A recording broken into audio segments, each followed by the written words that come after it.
નમસ્કાર, નિર્માણ ન્યૂઝની વિશેષ રજૂઆત ઝીરો અવર કાર્યક્રમ સાથે હું છું યજ્ઞ ત્રિવેદી. દર્શક મિત્રો, આજે ઝીરો અવર કાર્યક્રમમાં ચર્ચા કરવા જઈ રહ્યા છે ગુજરાતના ડિઝાસ્ટર મેનેજમેન્ટને લઈને.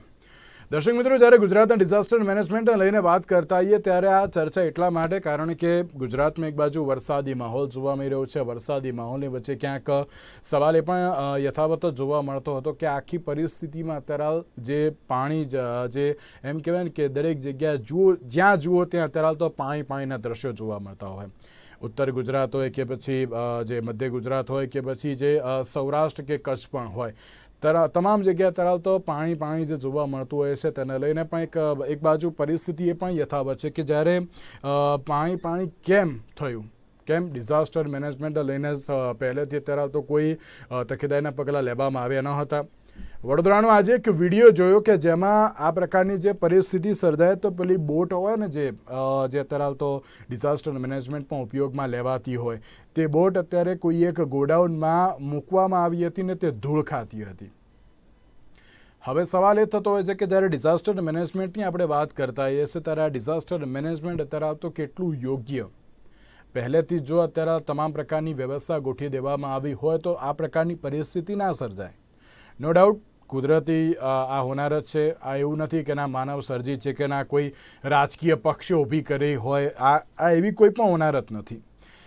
પણ ક્યાંક અત્યારે હાલ પહેલેથી જ જે મેનેજમેન્ટ કરવાનું હતું પરંતુ તે મેનેજમેન્ટ ન જોવા મળ્યું ત્યારે આ પ્રકારની પરિસ્થિતિ અત્યારે હાલ તો જે સર્જાઈ તેવું પણ અત્યારે હાલ તો જોવા મળી રહ્યું છે. આ મુદ્દા ઉપર ચર્ચા વિચારણા કરવી છે. મુદ્દા ઉપર ચર્ચા વિચારણા કરવા માટે અમારી સાથે જોડી ગયા છે પ્રશાંતભાઈ ગઢવી કે જેઓ રાજકીય વિશ્લેષક છે, સ્નેહલભાઈ જોશી કે જેઓ ભારતીય જનતા પાર્ટીના પ્રવક્તા છે, અને હિરેનભાઈ બેંકર કે જેઓ કોંગ્રેસ પાર્ટીના પ્રવક્તા છે. જે આપ ત્રણનું સૌથી પહેલાં તો સ્વાગત છે. પ્રશાંતભાઈ, ડિઝાસ્ટર મેનેજમેન્ટના લઈને અત્યારે હાલ તો આપણે ચર્ચા વિચારણા કરી રહ્યા છીએ, અને એમાં પણ જ્યારે ગુજરાતની વાત કરીએ તો છેલ્લા 4 દિવસથી જે વરસાદી માહોલ જોવા મળી રહ્યો છે, વરસાદી માહોલને લઈને સૌરાષ્ટ્ર, કચ્છ, ઉત્તર ગુજરાત હોય કે પછી દક્ષિણ ગુજરાત હોય કે પછી મધ્ય ગુજરાત હોય, કોઈ પણ અત્યારે તો ભાગ બાકી નથી કે જ્યાં અત્યારે તો પાણીના દ્રશ્યો જોવા ન મળ્યા હોય. ડિઝાસ્ટર મેનેજમેન્ટને લઈને ક્યાંક સવાલ યથાવત જોવા મળતો હોય છે. તો સૌથી પહેલા તો આપની પ્રતિક્રિયા તેને લઈને કે શું અત્યારે તો મેનેજમેન્ટ કરવામાં આવ્યું હતું કે નહીં? હેલો જી પ્રશાંતભાઈ. કિરણભાઈ અવાજ આવે છે? યસ, અવાજ બરાબર છે. પ્રશાંતભાઈ અવાજ આવી રહ્યો છે મારો આપને?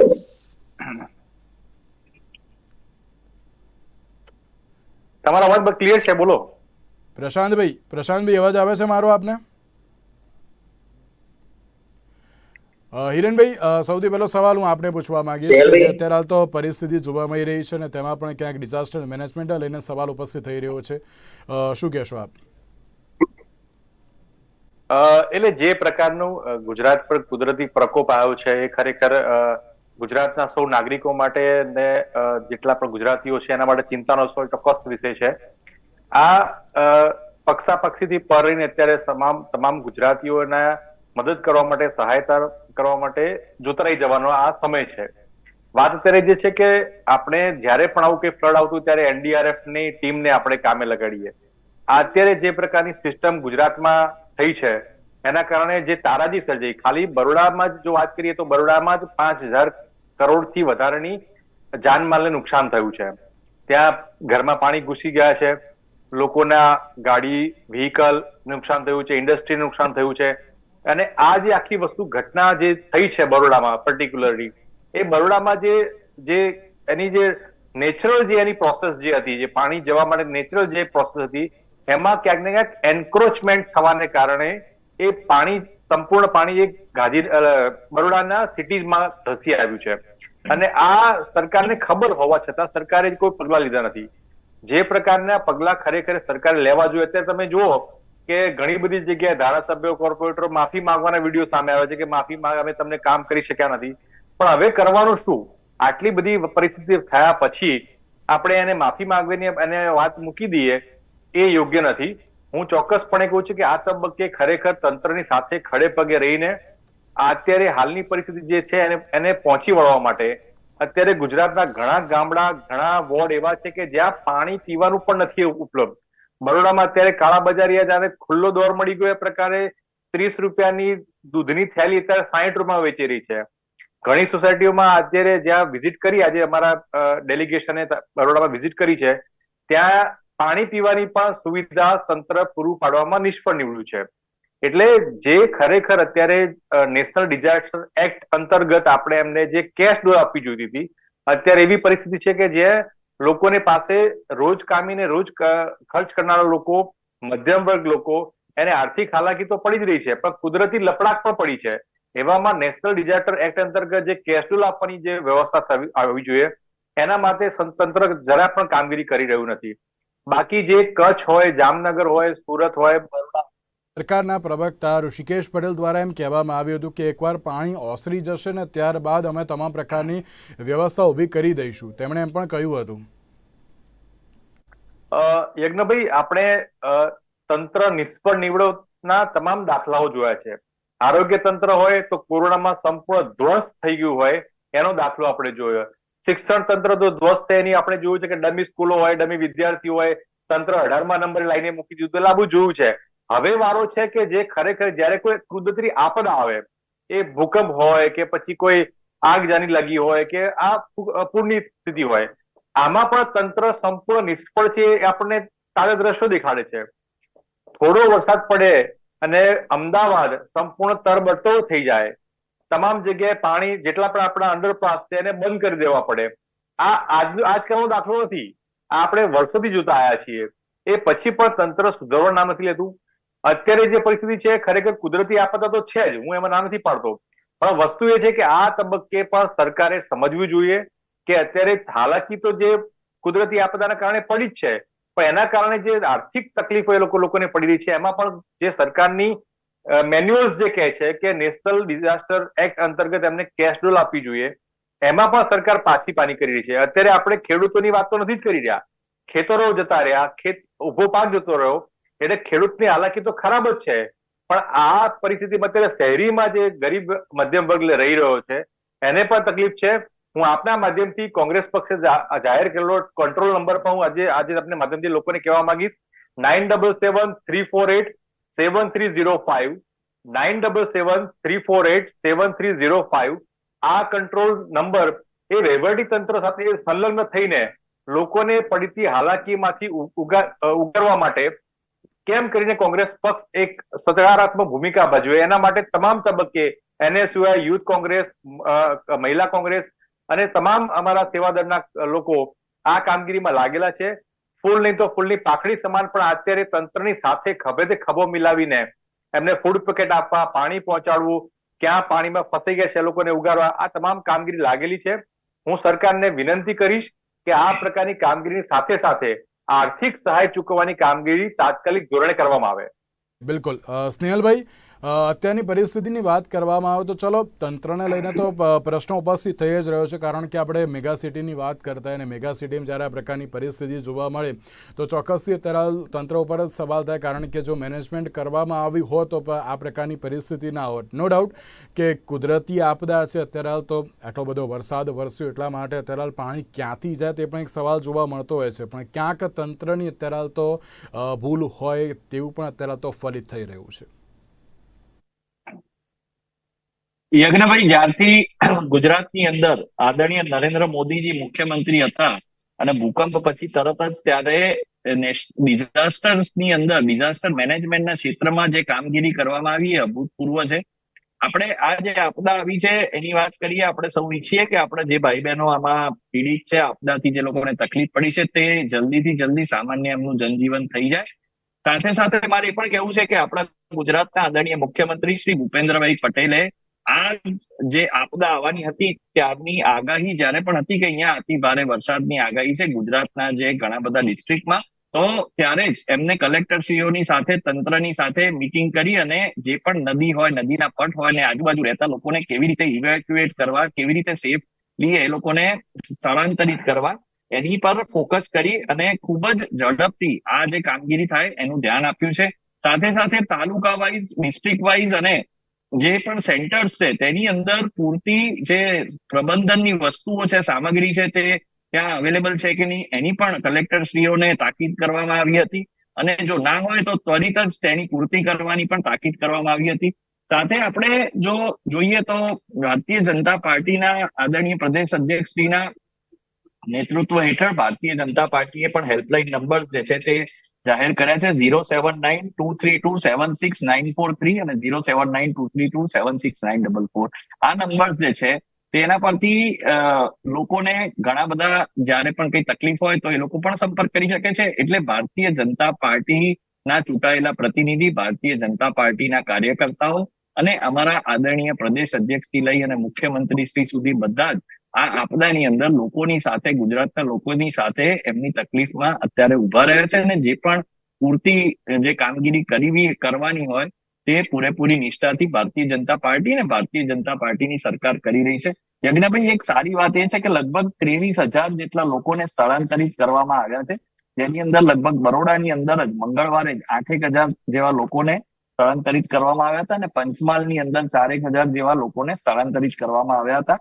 અને મને કહેતા એ બી આનંદ થાય છે કે ગુજરાતની અંદર પશુધનને પણ ખૂબ જ પ્રાધાન્ય આપીને પશુધનને પણ યોગ્ય સ્થાને સ્થળાંતરિત કરવામાં આવ્યું હતું. આ જે પણ સ્થળાંતર થયું એમાં 75 જે બહેનો હતા એ પ્રેગ્નન્ટ હતા અને એ 75 બહેનો જે હતા વડોદરામાં એ લોકોને ત્વરિત જ એમના પ્રાઇમરી હેલ્થકેર સેન્ટર પર શિફ્ટ કરવામાં આવ્યા. દેવભૂમિ દ્વારકામાં આશરે 30 જેવા બહેનો જે હતા તે સગર્ભા હતા, એમને પણ તાત્કાલિક જે નજીકના હેલ્થ સેન્ટર છે ત્યાં શિફ્ટ કરવામાં આવ્યા. એટલે આ પ્રકારની જે ઝીણામાં ઝીણી જે તકેદારીઓ રાખવાની હોય એ બધી તકેદારી રાખીને તંત્ર કામ કરી રહ્યું છે. 14 NDRF ની ટુકડીઓ અને 22 SDRF કરી લેવામાં આવ્યું હતું અને જે તરફ તો કુદરતી આપદા છે તેને ક્યાંક તંત્ર તરફ તો પહોંચી વળવામાં તરફ થોડુંક નિષ્ફળ તો જોવા મળી રહ્યું છે. પ્રશાંતભાઈ, અવાજ આવી રહ્યો છે આપને મારો?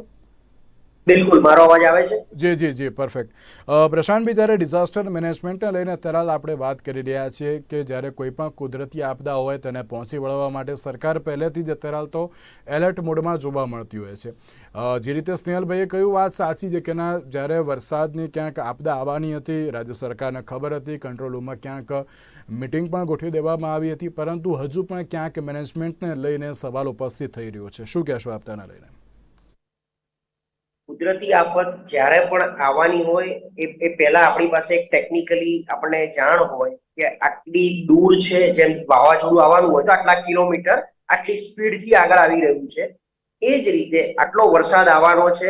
વરસાદ આવે કે જેમ પ્રી મોન્સૂન એક્ટિવિટી કરીએ એમ મોટો વરસાદ જ્યારે આવશે ને આખા રાજ્યમાં ફરી વળવાનો હોય તો કયા પ્રકારની પ્રી એલર્ટ કામગીરી કરવાની છે, તંત્ર પાસેની રેડીનેસ હોવી જોઈએ.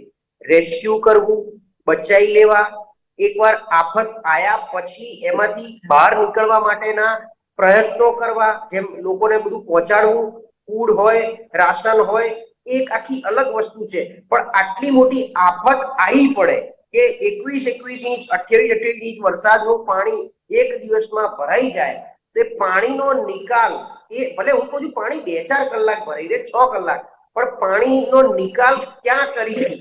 આજે દરેક છે ને લર્નિંગ સ્ટેજ આપણે સમજીએ, એક લેવલ સુધી લર્નિંગ પ્રોસેસ હોય, પણ આ આફત આ પહેલી વાર નથી આવી, આ દર વર્ષે આવી રહી છે. આપણે જાણીએ છીએ ક્યાંક ને ક્યાંક વાવાઝોડું, બિપરજોય હોય, તાવતે હોય, વરસાદ હોય, અતિવૃષ્ટિ હોય તો ગામડામાં આ પરિસ્થિતિ ઊભી થવાની છે કે ભાઈ લાઈટો જવાની છે, થાંભલા પડી જશે, લાઈટો એટલે સંપર્ક વિહોણા થઈ જશે.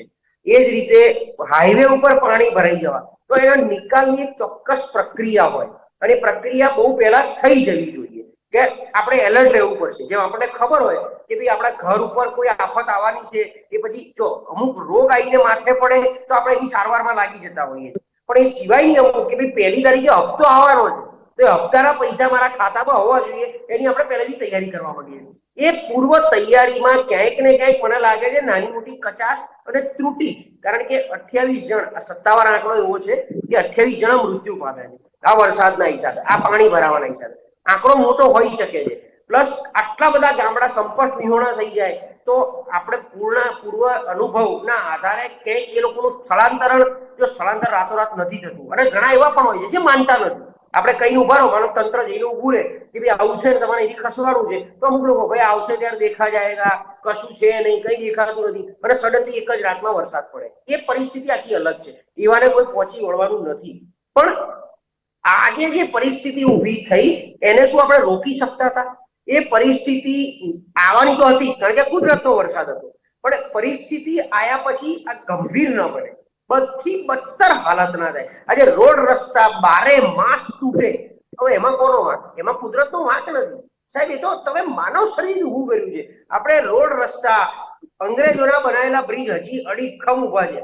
આજે બી એની ઉપરથી તમારે 500 ટ્રકો ફરી વળે તો હું એવું માનું છું કે બ્રિજને કઈ ના થવું જોઈએ અને નહીં જ થાય. તો અત્યારના બનેલા બ્રિજો, રોડ રસ્તા, હાઈવે ઉપર જે આપણે દ્રશ્યો જોઈ રહ્યા છે, આવું પરિસ્થિતિનું નિર્માણ થાય એની પાછળ જવાબદાર કોણ? એમાં શું આપણે કુદરતને અને વરસાદને ગણવો? એટલે આ પૂર્વ તૈયારી જે હોવી જોઈતી હતી અને જે વ્યવસ્થા ઇન્ફ્રાસ્ટ્રક્ચરમાં જે ઊભી કરવી જોઈતી, આજે આપણે ઘરે બી હવે ધીરે ધીરે પહેલા વ્હાઈટ ચૂનો મારતા, એમાંથી હવે ઓઇલ પેઇન્ટ, એમાંથી પ્લાસ્ટિક પેઇન્ટ ઉપર આવી ગયા છે કે ભાઈ 10 વર્ષ સુધી આ ઘરને કઈ થાય નહીં, દિવાલને. એમ રોડ રસ્તાને દર 2 વર્ષે તમે, એટલે માત્ર કુદરત ઉપર ઢોળી દેવું, એની ઉપર થોપી બેસાડવું, એ મને લાગે છે યોગ્ય નથી. અને એના ભાગરૂપે જેમ હમણાં તમે મને ઓફલાઈન પૂછ્યું કે રોડ રસ્તા તો હવે શું કરીએ, અને હમણાં સરકાર જાહેરાત કરી દેશે કે દિવાળી સુધીમાં થઈ જશે. એ સરકાર જાહેર નહીં કરે, હાઈકોર્ટ જાહેર કરશે કે ભાઈ અમે સરકારને કહીએ છીએ કે રોડ રસ્તા તૈયાર કરીને આપો. એટલે દર વખતે એકની એક ચર્ચા કરવાનું મને યોગ્ય નથી લાગતું.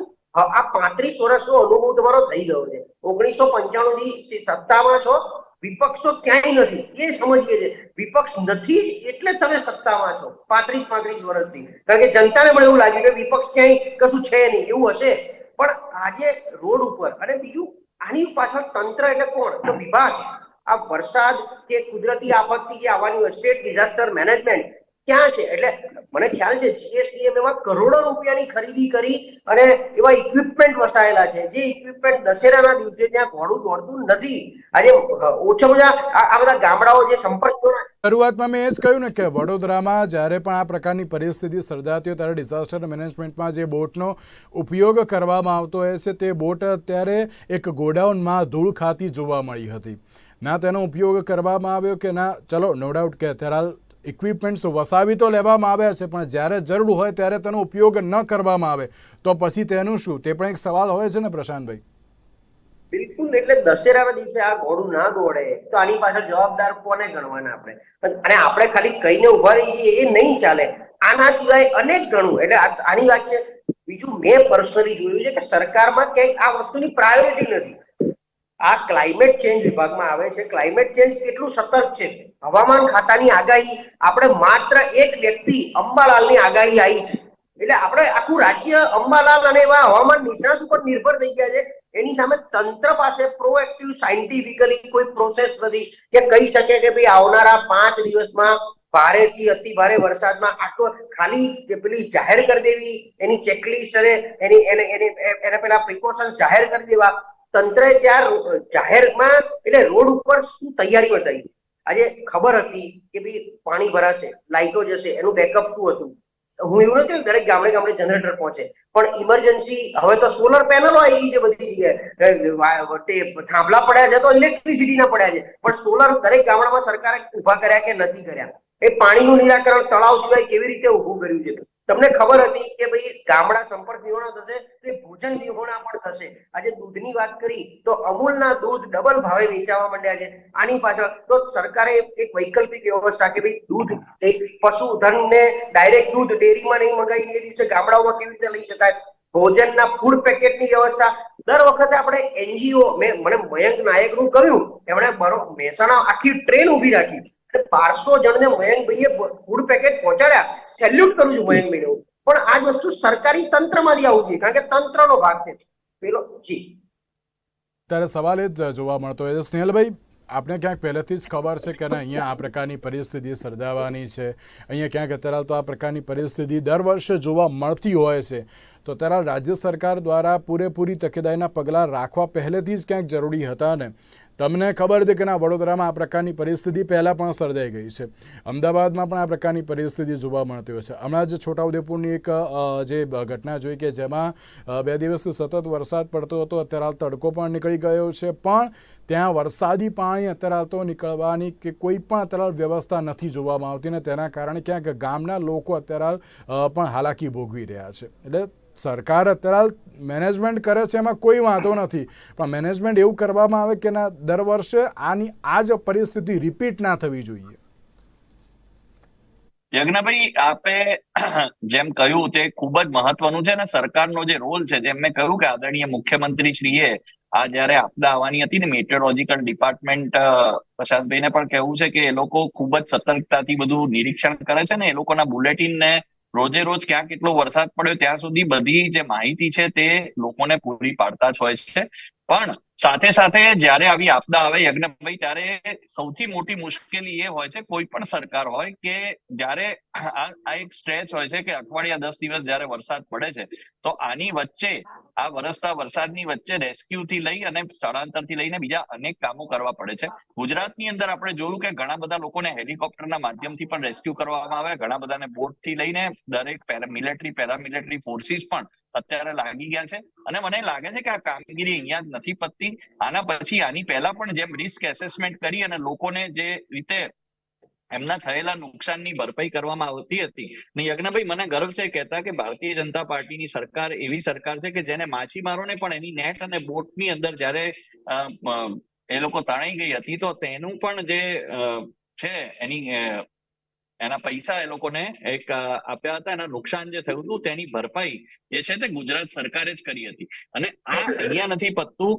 આના પછી પણ રોગચાળો ના ફેલાય, સાથે સાથે જ્યાં જ્યાં પણ પાણી ઉતર્યું છે ત્યાં પણ સફાઈની કામગીરી છે તે યોગ્ય રીતે થાય. આવા અનેક ચેલેન્જીસ જે છે તે તંત્ર સાથે છે.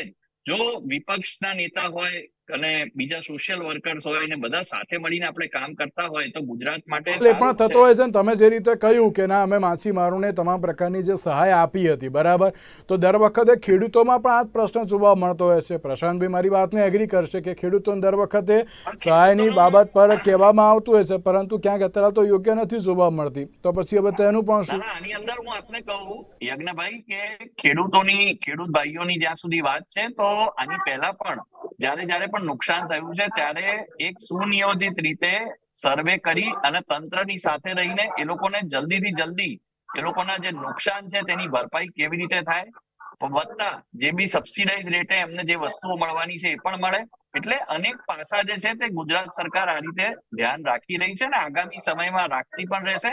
સરકારની સાથે સાથે અમારી પાર્ટીના કાર્યકર્તાઓ, અમારી પાર્ટીના ચૂંટાયેલા પ્રતિનિધિઓ પણ આજે લોકોની સાથે ઉભા છે અને ગુજરાતની સાથે ઉભા રહીને આ જે આપદાનો સમય છે એમાં જે પણ ગુજરાતી ભાઈ બહેન તકલીફમાં છે તેની સાથે ભાજપનો એક કાર્યકર્તા અત્યારે ઉભો છે અને આવનારા દિવસોમાં પણ આવી કોઈ પણ આપદામાં અમે એમની સાથે રહીશું. જી કે ના, અત્યારે હાલ જે રીતે સ્નેહલભાઈ તો કહી રહ્યા છે કે ના, અત્યારે તમામ પ્રકારની આપદાને પહોંચી વળવા માટે અમે સક્ષમ છીએ અને સાથે સાથે સહાય અમે યોગ્ય રીતે તમામને પૂરી પાડીએ પણ છીએ. એટલે કે જ્યારે કેસ્ટ્રોલ્સની વાત કરવામાં આવતી હોય ત્યારે આ પ્રકારની આ પહેલાં પણ જ્યારે અમરેલીની વાત કરવામાં આવતો ત્યાં પણ જે પૂરની પરિસ્થિતિ જોવા મળી હતી ત્યારે પણ જે કેસ્ટ્રોલ્સ ચૂકવવામાં આવ્યા હતા તે પણ અમે યોગ્ય રીતે ચૂકવ્યા છે તેવું સ્નેહલભાઈ દાવો કરી રહ્યા છે. જે પ્રકારનું નિષ્ફળ તંત્ર, નિષ્ફળ સરકાર થઈ છે એ લોકો જોઈ રહ્યા છે, લોકો અનુભવી રહ્યા છે. એ પછી પણ આપણે ફૂલ ગુલાબી ચિત્ર દર્શાવવાનો પ્રયત્ન કરવામાં આવે તો લોકોને ખબર છે કે શું હાલાકી લોકો ભોગવી રહ્યા છે. એ કોરોના હોય કે પછી અત્યારની પરિસ્થિતિ હોય કે તમામ પરિસ્થિતિમાં સરકારે માત્ર ને માત્ર ગામથી લઈને ગાંધીનગર અને શહેરથી લઈને સચિવાલય સુધી ભ્રષ્ટાચાર જ કર્યો છે. અને ભ્રષ્ટાચારનો ભોગ અત્યારે હાલમાં ગુજરાતનો નાગરિક બની રહ્યો છે. પહેલા પુલ તૂટે, હવે આ રોડ તૂટે અને હવે તો ડેમ પર તૂટવાના આપણે દાખલાઓ ગુજરાતમાં જોયા છે. અત્યારે સોશિયલ મીડિયા પર એક વસ્તુ વાયરલ થતી જોવા મળે છે યજ્ઞભાઈ, કે સારું થયું કે 218 જેટલા ડેમ જે અત્યારે મોટી નદીઓ પર બનેલા છે એ કોંગ્રેસના શાસનમાં બન્યા હતા. જો ભાજપના શાસનમાં બન્યા હોત તો અત્યારે આખું ગુજરાત એ તરબરોળ થઈ ગયું હોત. એટલે આ પ્રકારની વાત લોકોના મનમાં ત્યારે જ આવે કે લોકોએ જોયું છે કે ખરેખર જે જીવન જરૂરિયાત વસ્તુમાં આવતી હોય, જેને નગર લોકોને આપવા માટે ખરેખર સરકાર નિષ્ફળ નીવડી છે. આપને રોકવા માંગુ છું. અહીંયા આવીને આપણે સારી સારી વાતો કરવી એના કરતા ગુજરાતના લોકોને કેમ કરીને સારો રસ્તો આપી શકીએ, કેમ કરીને આપી શકીએ, કેમ કરીને ભ્રષ્ટાચાર આપણે ઓછો કરી શકીએ. આપણે અહીંયાથી વાવાઈ ઉઠવા માટે આપણે ખાલી બૂમો પાડવાથી લોકોને નથી. તમે મધ્યપ્રદેશમાંથી ખાલી 5 ખેડૂત લાવીને સમજવું બતાવો જોઈએ તો હું આપણે માની જાઉં. ગુજરાતમાં માત્ર ટીવી ડિબેટમાં આવીને બૂમો પાડવાથી લોકોની હાલાકીમાં ભાઈનો કોઈ માહોલ રાહત થતી આ નથી. રીતે ભાઈનો માહોલ ચલો ઓકે હિરેનભાઈ સ્નેહલભાઈ આ બંનેને રોકવા માંગુ છું ઓકે હિરેનભાઈ આપને રોકવા માંગુ છું અત્યારે હાલની જે આ પરિસ્થિતિ જોવા મળી રહી છે પ્રશાંતભાઈ શું લાગી રહ્યું છે પ્રાયોરિટીમાં શું આવવું જોઈએ અને હવે મેનેજમેન્ટને લઈને હવે કેવા પ્રકારના પગલાં લેવા બહુ જ જરૂરી છે જે અત્યારે ભાઈઓ બહેનો જો યજ્ઞ સવારે પડશે. સરકાર માત્ર જાહેરાતોમાં જીવી રહી છે. હિરેનભાઈ સ્નેહલભાઈ મારી જોડે થોડોક સમય ઓછો છે પ્લીઝ મારી જોડે થોડોક સમય ઓછો છે કેવા પ્રકારના પગલાં અત્યારે હાલના સમયમાં લેવા બહુ જરૂરી છે કારણ કે આ ઘટના ફરી એકવાર રિપીટ ના થવી જોઈએ જો મેં કીધું એમ કે પાછલા 2-5 વર્ષથી વરસાદ 100% કરતા વધારે પડે છે. આજે પણ સિઝનનો 109% વરસાદ ટોટલ થઈ ચુક્યો છે. એટલે 100% કરતા વધારે આવે ત્યારે ડેફિનેટલી કંઈક ને કંઈક આફત સર્જવાનો છે. આવવાની છે આફત. એ ક્યાંકથી વાવાઝોડા સ્વરૂપે દરિયાઈ માર્ગે અથવા ઉપરથી કુદરતી માર્ગે આવવાની છે. વરસાદી પાણીનો નિકાલ first and foremost important thing આ છે કે વરસાદી પાણી ગમે એટલું એક દિવસમાં 20 ઇંચ પડે 30 ઇંચ પડે એનો નિકાલ ક્યાં કરીશું. એ નિકાલની એક સાયન્ટિફિક પદ્ધતિ આપણે સૌને ખ્યાલ છે કે દરેક શહેર આપણા મેટ્રો સિટી ક્યાંક ને ક્યાંક આજુબાજુ નદી સાથે કનેક્ટેડ છે અને ગામડાઓ બધા તળાવો સાથે અને તળાવોથી ધીરે ધીરે નદી તરફ જતા હોય છે. તો આટલા વર્ષમાં આપણે એની એક ચોક્કસ પદ્ધતિ ઊભી કરવાની જરૂર હતી જે જરૂર હજી પણ તાકી છે. એની સાથે સાથે પ્રી એલર્ટ આજે સ્થળાંતર કરાવવું પડે એની પ્રી એલર્ટ અને સ્ટેટ ડિઝાસ્ટર મેનેજમેન્ટનું એક બહુ જ મોટું કામ છે. એ કામનું એક ચોક્કસ ચેકલિસ્ટ છે. માત્ર એસસીઓસી સ્ટેટ ઇમરજન્સી ઓપરેશન સેન્ટરનો જે કંટ્રોલ રૂમ છે એની વિડીયો વોલ પર બેસીને વિડીયો કોન્ફરન્સિંગ નથી કરવાનું. તમારે ગ્રાઉન્ડ ઉપર ડિઝાસ્ટર મેનેજમેન્ટ જે એક્ટિવિટી કરવાની છે ઇક્વિપમેન્ટ એનું રેગ્યુલર ટેસ્ટિંગ અને અચાનક આવી પડેલી આફતમાં બીજા ઉપયોગ કેવી રીતે કારણ કે દર વખત આપણે આર્મી ઉપર નિર્ભર રહીએ. અત્યારે પણ કે જુઓ તો જી બોલો પ્રશાંતભાઈ હિરેનભાઈ અને સ્નેહલભાઈ આપ ત્રણના પરામર્શ સાથે ચર્ચા વિચારણામાં જોડાવા માટે તો દર્શક મિત્રો સવાલ એ યથાવત જોવા મળતો હોય છે કે જ્યારે મેનેજમેન્ટને લઈને પ્રશાંતભાઈએ બહુ સાચી વાત કહી કે અત્યારે હાલ તો પહેલેથી જ અત્યારે હાલ તો તૈયારી રાખવી બહુ જરૂરી છે. તો હવે જોવાનું રહ્યું કે રાજ્ય સરકાર હવે આગામી સમયમાં કેટલી તૈયાર રહે છે અને કેવા પ્રકારનું મેનેજમેન્ટ કરે છે. તેની સાથે આજના 0 બસ આપશો. નમસ્કાર.